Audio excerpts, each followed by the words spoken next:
హైదరాబాద్‌లో outer ring road ఏ భూమి కనిపించినా రాఘవ కన్‌స్ట్రక్షన్‌దే. హైదరాబాద్‌లో పర్మిషన్ లేకుండా క్రషర్లు నడిపినా రాఘవ కన్‌స్ట్రక్షన్‌లే. హైదరాబాద్‌లో చుట్టుపక్కల ఏ రోడ్డు నిర్మాణం చేయాలన్నా రాఘవ కన్‌స్ట్రక్షన్‌లే.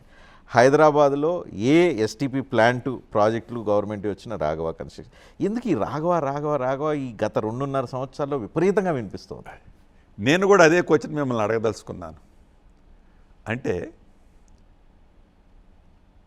ఇవాళ నేను ఒక స్థాయిలో ఉన్నాను కాబట్టి నేను ఏ అన్నం తిన్నా కూడా అన్నం తినేదాన్ని కూడా ప్రతిపక్షాలు ఇగో ఈ అన్నం తిన్నడు అనే విమర్శ చేయాలనే తాపత్రయపడటం తప్ప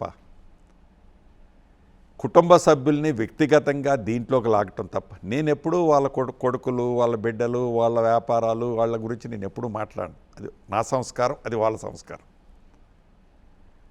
ఇక్కడ రాఘవ రాఘవ అనే వెనక రావణాసుడిని పదే పదే తప్పిస్తున్నట్టు ఇలా ప్రధాన ప్రతిపక్షం రాఘవ రాఘవ రాఘవ అని తప్పించే దాంట్లో రాష్ట్ర ప్రజలు ప్రతిదీ గమనిస్తున్నారు.